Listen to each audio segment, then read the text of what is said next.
ನಮಸ್ಕಾರ ಲಕ್ಷ್ಮೀರಾಮ್ ಯೂಟ್ಯೂಬ್ ಚಾನಲ್ಗೆ ಸ್ವಾಗತ. ಇವತ್ತಿನ ರೆಸಿಪಿ ವಿಡಿಯೋ ಏನಪ್ಪ ಅಂದರೆ ತುಂಬಾ ಸ್ಪೆಷಲ್ ಇದೆ. ಮೀನು ಮಸಾಲ ಸಾಂಬಾರು ಅಂತ ಅದ್ಭುತವಾದಂಥ ರೆಸಿಪಿ ಇದು. ನೀವು ಒಂದ್ಸರಿ ಮನೇಲಿ ಟ್ರೈ ಮಾಡ್ಕೊಳ್ಳಿ, ತಿನ್ಕೊಳ್ಳಿ ಅಂತ ಹೇಳ್ತಾ ವಿಡಿಯೋನ ಸ್ಟಾರ್ಟ್ ಮಾಡ್ತೀನಿ ಬನ್ನಿ. ಫಿಶ್ನೆಲ್ಲ ಚೆನ್ನಾಗಿ ತೊಳ್ಕೊಂಡು ಇಲ್ಲಿ ನಾನು ಇಟ್ಕೊಂಡಿದ್ದೀನಿ. ನೀವು ಕೂಡ ಇದಕ್ಕೆ ಸ್ವಲ್ಪ ರಾಗಿ ಹಿಟ್ಟು ಹಾಕ್ಕೊಂಡು ಚೆನ್ನಾಗಿ ತೊಳ್ಕೊಬೇಕು ಒಂದು 4-5 ಸರಿ, ಯಾಕಂದರೆ ಅದರಲ್ಲಿರೋ ವಾಸನೆ ಎಲ್ಲ ಹೋಗಬೇಕು. ನೆಕ್ಸ್ಟು ನಾನಿಲ್ಲಿ ಇದಕ್ಕೆ 1 ಸ್ಪೂನ್ ಉಪ್ಪು ಮತ್ತು ಅರ್ಧ ಸ್ಪೂನ್ ಅರಿಶಿನ ಹಾಕಿ ಮಿಕ್ಸ್ ಮಾಡಿ ಇಡ್ತೀನಿ. ಒಂದೆರಡು ನಿಮಿಷ ಇಡ್ತೀನಿ ಸಾಕು, ಚೆನ್ನಾಗಿ ಉಪ್ಪು ಅರಿಶಿನ ಮಿಕ್ಸ್ ಆಗುತ್ತೆ. ನಾನಿಲ್ಲಿ ಮುಂಚೆನೇ ಎಲ್ಲ ರೆಡಿ ಮಾಡಿ ಕಟ್ ಮಾಡಿ ಇಟ್ಕೊಂಡಿದ್ದೀನಿ. ಇಲ್ಲಿ ನಾನು 3.5 ಸ್ಪೂನ್ ಕಡಲೆ ತೊಗೊಂಡಿದ್ದೀನಿ, ಅರ್ಧ ಹಿಡಿ ಕೊತ್ತಂಬರಿ ಸೊಪ್ಪು ತೊಗೊಂಡಿದ್ದೀನಿ. ನೆಕ್ಸ್ಟು ಇಲ್ಲಿ ನಾನು ಚಿಕ್ಕದಾದ 3 ಟೊಮೊಟೊ ತೊಗೊಂಡಿದ್ದೀನಿ, 3 ಚಿಕ್ಕದಾದ ಈರುಳ್ಳಿ ತೊಗೊಂಡಿದ್ದೀನಿ, ಅರ್ಧ ನಿಂಬೆಹಣ್ಣು ಗಾತ್ರ ಹುಣ್ಸೆಹಣ್ಣು ತೊಗೊಂಡಿದ್ದೀನಿ. ನೆಕ್ಸ್ಟ್ ಇಲ್ಲಿ ನಾನು 3 ಒಣಮೆಣ್ಸಿನ್ಕಾಯಿ ತೊಗೊಂಡಿದ್ದೀನಿ, ಅದನ್ನು ಕಟ್ ಮಾಡಿ ಇಟ್ಕೊಂಡಿದ್ದೀನಿ. ನೆಕ್ಸ್ಟು ಇಲ್ಲಿ ನಾನು 4 ಲವಂಗ ತೊಗೊಂಡಿದ್ದೀನಿ. ನೆಕ್ಸ್ಟು 1 ಸ್ಪೂನ್ ಕೊತ್ತಂಬರಿ ಬೀಜ ಕಾಳು ತೊಗೊಂಡಿದ್ದೀನಿ. ನೆಕ್ಸ್ಟು ಒಂದು 10 ಮೆಣಸು ತೊಗೊಂಡಿದ್ದೀನಿ, ಅರ್ಧ ಸ್ಪೂನ್ ಅರಿಶಿನದ ಪುಡಿ ತೊಗೊಂಡಿದ್ದೀನಿ. ಇಲ್ಲಿ ಅರ್ಧ ಸ್ಪೂನ್ಗಿಂತ ಸ್ವಲ್ಪ 1/4 ಸ್ಪೂನ್ ಮೆಂತ್ಯ ತೊಗೊಂಡಿದ್ದೀನಿ. ಇಲ್ಲಿ ನಾನು ದೊಡ್ಡದಾದ ಒಂದು ಚಕ್ಕೆ ಪೀಸ್ ತೊಗೊಂಡಿದ್ದೀನಿ. ನೆಕ್ಸ್ಟು ಇಲ್ಲಿ 2 ಗೆಡ್ಡೆ ಬೆಳ್ಳುಳ್ಳಿನ ಬಿಡಿಸಿ ಇಟ್ಕೊಂಡಿದ್ದೀನಿ.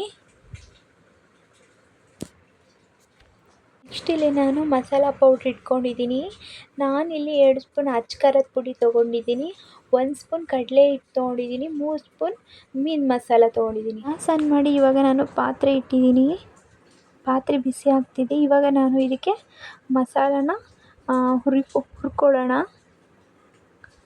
ಇಲ್ಲಿ ನಾನು ಎಲ್ಲ ಮಸಾಲನೂ ಹಾಕಿದ್ದೀನಿ. ಇದು ಸ್ವಲ್ಪ ಚೆನ್ನಾಗಿ ನಿಧಾನವಾಗಿ ಹುರ್ಕೋಬೇಕು. ನಿಧಾನವಾಗಿ ಚೆನ್ನಾಗಿ ಹುರ್ಕೊಳ್ಳಿ. ಇವಾಗ ನೋಡಿ ಎಷ್ಟು ಚೆನ್ನಾಗಿ ಫ್ರೈ ಆಗ್ತಿದೆ.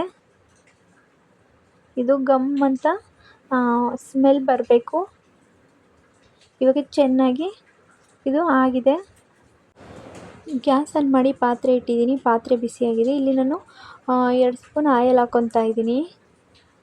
ಇವಾಗ ಎಣ್ಣೆ ಸ್ವಲ್ಪ ಕಾದಿದೆ. ಇದಕ್ಕೆ ನಾನು ಕಟ್ ಮಾಡ್ಕೊಂಡಿರುವಂತಹ ಈರುಳ್ಳಿನ ಹಾಕ್ಕೊಂಡು ಚೆನ್ನಾಗಿ ಫ್ರೈ ಮಾಡಬೇಕು. ಚೆನ್ನಾಗಿ ಫ್ರೈ ಮಾಡೋಣ. ಚೆನ್ನಾಗಿ ಫ್ರೈ ಮಾಡಬೇಕಿದ್ದನ್ನು ನಾವು ಚೆನ್ನಾಗಿ ನಿಧಾನವಾಗಿ ಫ್ರೈ ಮಾಡ್ಕೊಂಬರೋಣ. ನೆಕ್ಸ್ಟ್ ಇದಕ್ಕೆ ನಾವು ಅರ್ಧ ಫ್ರೈ ಆದಮೇಲೆ ಇದಕ್ಕೆ ಟೊಮೊಟೊ ಹಾಕ್ತಾಯಿದ್ದೀನಿ.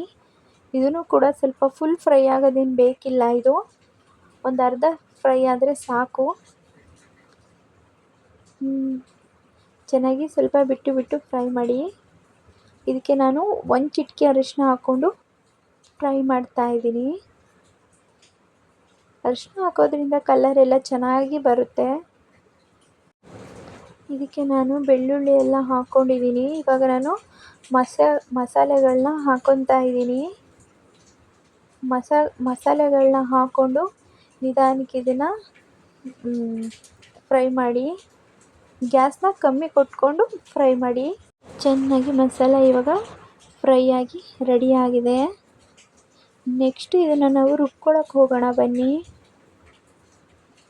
ಇಲ್ಲಿ ನಾನು ಮಿಕ್ಸಿ ಜಾರ್ ತೊಗೊಂಡಿದ್ದೀನಿ. ಇದಕ್ಕೆ ನಾನು ಅರ್ಧ ಕಟ್ ಮಾಡ್ಕೊಂಡಿರುವಂಥ ಕೊತ್ತಂಬರಿನ ಹಾಕ್ತಾಯಿದ್ದೀನಿ. ನೆಕ್ಸ್ಟ್ ಇದಕ್ಕೆ ನಾನು ಆವಾಗಲೇ ಹುರ್ಕೊಂಡು ಇಟ್ಕೊಂಡಿದ್ನಲ್ಲ ಗರಂ ಮಸಾಲೆ, ಅದನ್ನು ಹಾಕ್ಕೊತಾ ಇದ್ದೀನಿ.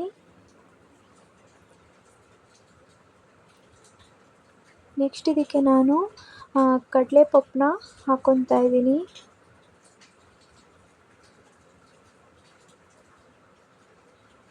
ಇವಾಗ ನಾನು ಹುರಿದಿರುವಂಥ ಮಸಾಲೆಯನ್ನು ಇದರಲ್ಲಿ ಹಾಕ್ಕೊತಾ ಇದ್ದೀನಿ. ಮಸಾಲೆ ಸ್ವಲ್ಪ ತಣ್ಣಗಾದ್ಮೇಲೆ ಹಾಕ್ಕೊಳ್ಳಿ, ಜಾಸ್ತಿ ಬಿಸಿ ಇದ್ದಾಗ ಹಾಕ್ಕೋಬಾರ್ದು. ಇದಕ್ಕೆ ನಾನಿವಾಗ ಅರ್ಧ ನಿಂಬೆಹಣ್ಣು ಗಾತ್ರದಷ್ಟು ಹುಣಸೆಹಣ್ಣನ್ನ ಹಾಕ್ಕೊತಾ ಇದ್ದೀನಿ. ಇಲ್ಲಿ ನಾನು ಗ್ಯಾಸ್ ಆನ್ ಮಾಡಿ ಪಾತ್ರೆ ಇಟ್ಟಿದ್ದೀನಿ. ಪಾತ್ರೆ ಸ್ವಲ್ಪ ಬಿಸಿ ಆಗಬೇಕು. ಇವಾಗ ಇದು ಬಿಸಿ ಆಗಿದೆ. ಇದಕ್ಕೆ ನಾನು ಒಂದೆರಡು 2.5 ಸ್ಪೂನ್ ಆಯಿಲ್ ಹಾಕ್ಕೊತಾ ಇದ್ದೀನಿ. ನಿಮ್ಗೆ ಎಷ್ಟು ಬೇಕೋ ನೀವು ಹಾಕೋಬೋದು. ಇಲ್ಲಿ ಎಣ್ಣೆ ಬಿಸಿ ಆಗಿದೆ. ರುಬ್ಬಿರುವಂಥ ನಾನು ಮಸಾಲೆನ ಇವಾಗ ಪಾತ್ರೆಯಲ್ಲಿ ಹಾಕ್ತಾ ಇದ್ದೀನಿ. ಇದಕ್ಕೆ ಯಾವುದೇ ಆದಂಥ ಒಗ್ಗರಣೆ ಇಲ್ಲ. ಹಾಕ್ಕೊಂಡು ಇವಾಗ ಎಣ್ಣೆಲೆ ಸ್ವಲ್ಪ 1 ನಿಮಿಷ ಇದನ್ನು ನಿಧಾನವಾಗಿ ಫ್ರೈ ಮಾಡೋಣ. ಆಲ್ರೆಡಿ ಮಸಾಲೆನ ನಾವು ಫ್ರೈ ಮಾಡಿದ್ದೀವಿ. ಇವಾಗ ಸ್ವಲ್ಪ ಫ್ರೈ ಮಾಡಿದರೆ ಸಾಕು. ಮಸಾಲೆ ಇವಾಗ ಫ್ರೈ ಆಗಿದೆ. ಇದಕ್ಕೆ ನಾನು ಇವಾಗ ನೀರು ಹಾಕ್ಕೊತಾ ಇದ್ದೀನಿ. ಮಸಾಲೆಗೆ ಎಷ್ಟು ಬೇಕೋ ಅಷ್ಟು ನೀರು ಹಾಕ್ಕೊತಾ ಇದ್ದೀನಿ. ನೀವು ನೋಡಿ ಹಾಕ್ಕೊಳ್ಳಿ.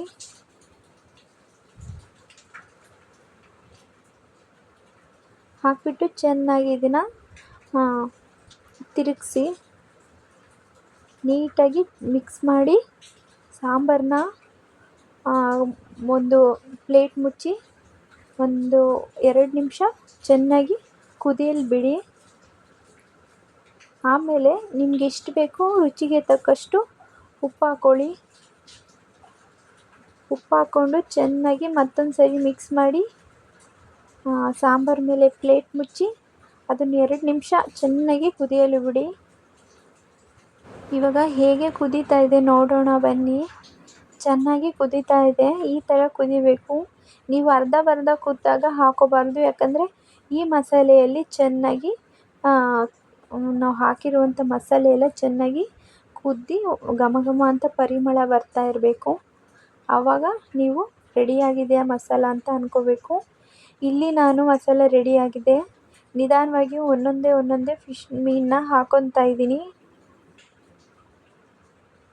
ಮೀನನ್ನ ಹಾಕ್ಕೋಬೇಕಾದ್ರೆ ನೀವು ಗ್ಯಾಸ್ನ ಕಮ್ಮಿ ಮಾಡ್ಕೊಂಡಿರಬೇಕು. ತುಂಬ ಜಾಸ್ತಿ ಉರಿ ಮಾಡ್ಕೋಬಾರ್ದು. ಯಾಕಂದರೆ ಮೀನು ಬೇಗ ಬೆಂದೋಗುತ್ತೆ. ಅದಕ್ಕೋಸ್ಕರ ಕಮ್ಮಿಲೇ ಮೀನನ್ನ ಬೇಯಿಸ್ಕೋಬೇಕು. 2 ನಿಮಿಷ ಬೇಯಿಸ್ಕೊಂಡ್ರೆ ಸಾಕು. ಮತ್ತು ಸಾಂಬಾರು ಬಿಸಿ ಇರುತ್ತಲ್ಲ ಅದರಲ್ಲೇ ಮೀನು ಬೆಂದೋಗುತ್ತೆ. ಇಷ್ಟು ಅದ್ಭುತವಾಗಿ ಬಂದಿದೆ ನೋಡಿ ಮೀನು ಸಾಂಬಾರು ಮಸಾಲ. ತುಂಬ ಚೆನ್ನಾಗಿರುತ್ತೆ, ತುಂಬ ರುಚಿಯಾಗಿರುತ್ತೆ. ಇದು ಶೀತ, ಕೆಮ್ಮು, ನೆಗಡಿ ಏನಾದರೂ ನಿಮಗೆ ಆದಾಗ ಮಾಡ್ಕೊಂಡು ತಿನ್ನೋಕ್ಕೆ ಸಖತ್ ಟೇಸ್ಟಾಗಿರುತ್ತೆ. ಮತ್ತು ಇದು ರಾಗಿ ಮುದ್ದೆಗೆ ತುಂಬ ಚೆನ್ನಾಗಿರುತ್ತೆ ಇದು. ನೀವು ಕೂಡ ಈ ಥರ ಮಸಾಲ ಮೀನು ಸಾಂಬಾರು ಒಂದ್ಸರಿ ಟ್ರೈ ಮಾಡಿ ಅಂತ ಹೇಳ್ತಾ ಇವತ್ತಿನ ವಿಡಿಯೋ ಮುಗಿಸ್ತಾ ಇದ್ದೀನಿ. ಈ ವಿಡಿಯೋ ನಿಮಗೆ ಇಷ್ಟ ಆದಲ್ಲಿ ಲೈಕ್ ಮಾಡಿ, ಶೇರ್ ಮಾಡಿ, ಸಬ್ಸ್ಕ್ರೈಬ್ ಬಟನ್ನ ಕ್ಲಿಕ್ ಮಾಡಿ. ಬಾಯ್ ಬಾಯ್.